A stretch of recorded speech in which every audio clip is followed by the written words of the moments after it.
Em nome do Pai, e do Filho, e do Espírito Santo. Amém. Ó Espírito Santo de Deus, conceda-nos a graça de compreender a palavra do Senhor e a docilidade de acolhê-la em nosso coração. Nossa Lexio Divina, com o texto de João 16, de 5 a 11. Disse Jesus: Agora, porém, vou para aquele que me enviou, e nenhum de vós me pergunta: Para onde vais? Mas, porque vos disse isso, a tristeza encheu vossos corações. No entanto, eu vos digo a verdade. É de vosso interesse que eu parta, pois, se não for, o Paráclito não virá a vós. Mas se eu for, enviá-lo-ei a vós. E quando ele vier, estabelecerá a culpabilidade do mundo a respeito do pecado, da justiça e do julgamento. Do pecado, porque não creram em mim. Da justiça, porque vou para o Pai, e não mais me vereis. Do julgamento, porque o príncipe deste mundo está julgado. Palavra da salvação. Glória a vós, Senhor. Nós ficamos pensando Jesus falando para os seus discípulos, essa fala é para os seus discípulos, que ele vai voltar. E porque ele disse isso, a tristeza encheu os corações deles. É natural que a tristeza tivesse tomado conta deles. E eles estavam habituados, já fazia 3 anos, que conviviam diariamente com Jesus. E não existe uma companhia melhor do que a de Jesus, em todos os sentidos. Ele que é o homem perfeito, a imagem daquele que foi criado pela Trindade Santa, lá em Gênesis, antes do pecado, e ele veio justamente para restaurar toda a dignidade do ser humano. Então é o homem perfeito, sem mácula. Mesmo sendo Deus, ele toma o nosso corpo e ele no dia a dia está com seus discípulos, vivendo verdadeiramente o dom de si, a razão que é a felicidade humana. A pessoa humana só é feliz quando ela vive o dom de si, quando ela sai de si para fazer o bem do outro, mesmo em detrimento seu, mesmo em sacrifício, mortificação e até a própria vida, como foi o caso de Jesus. Aqueles discípulos, durante 3 dias, 3 anos, melhor dizendo, eles conviviam com Jesus, ouviam Jesus falar, ouviam o seu evangelho, viam os prodígios, viam os milagres que Jesus fazia. Não podia ter uma companhia melhor do que a de Jesus. Enquanto Jesus diz que vai partir, eles ficam entristecidos. E Jesus faz-nos compreender: se eu não for, o Paráclito não virá. Porque é um projeto de nunca mais nós ficarmos desassistidos. Mas Jesus, mesmo sendo Deus, Jesus é limitado ao espaço, é limitado ao tempo. Mesmo que ele não tivesse morrido na cruz, ele teria morrido de velhice, porque ele se fez carne, ele é homem. Diferente de nós, somente no pecado, mas no resto igual a nós em tudo. Sujeito ao tempo de vida. Mas a morte de Jesus, antecipada da morte cruenta, uma morte de cruz, tinha a finalidade de remir os nossos pecados. Ele padeceu por nós. E foi um pouco antes do seu martírio, um pouco antes do seu calvário, que ele está falando isso. Mas ele disse: não se entristeça o vosso coração. É preciso que eu vá, porque aí eu vou mandar um outro defensor, um outro Paráclito, e ficará convosco o tempo todo.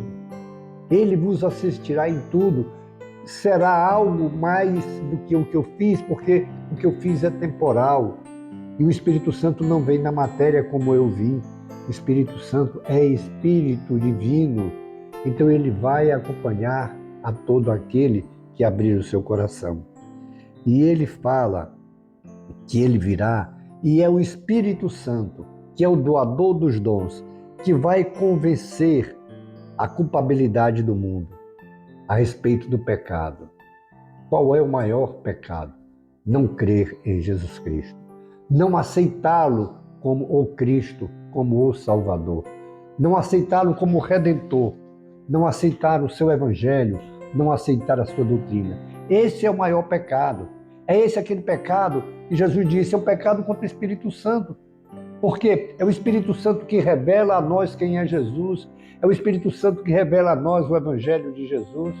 É o Espírito Santo que nos faz compreender o Evangelho de Jesus. E não aceitar o Evangelho de Jesus é não aceitar o seu ensinamento, é não aceitar a sua doutrina, é não aceitar amar a Deus acima de tudo e ao próximo como a si mesmo. Então, esse é o grande pecado, não acolher Jesus.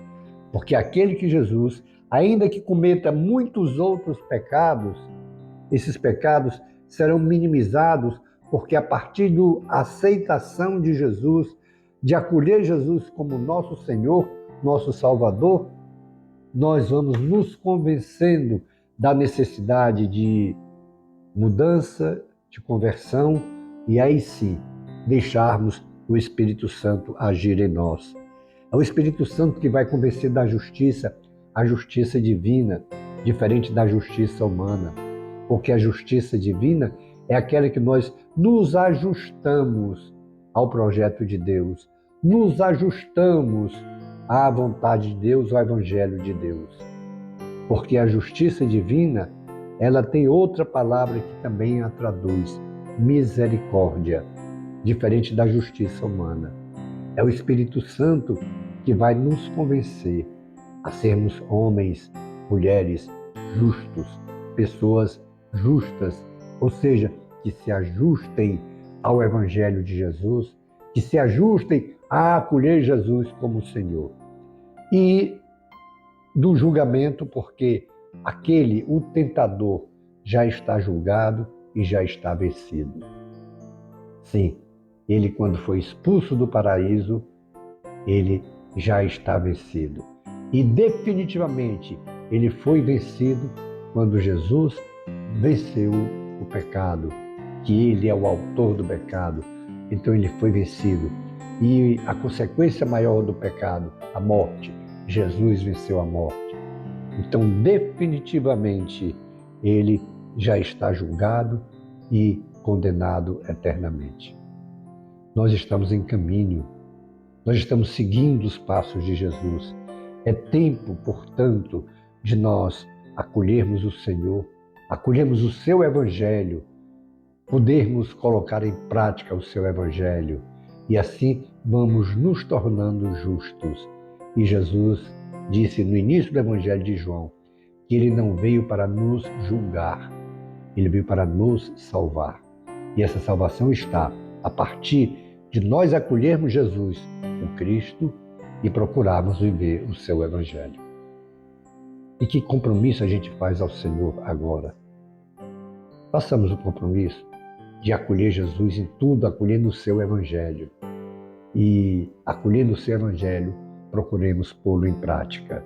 E assim estamos no caminho da salvação eterna do paraíso. Depois, contemplemos as maravilhas do Senhor em nossas vidas. Glória ao Pai, e ao Filho, e ao Espírito Santo, como era no princípio, agora e sempre. Amém. E pela intercessão de Maria Santíssima, Nossa Senhora do Carmo, de São José, de Francisco Teresinha João Paulo II, que Deus nos dê sua graça e sua bênção, e sua face resplandeça sobre nós. Abençoe-nos o Deus Todo-Poderoso, o Pai, e o Filho, e o Espírito Santo. Amém. Face de Cristo, resplandecei em nós.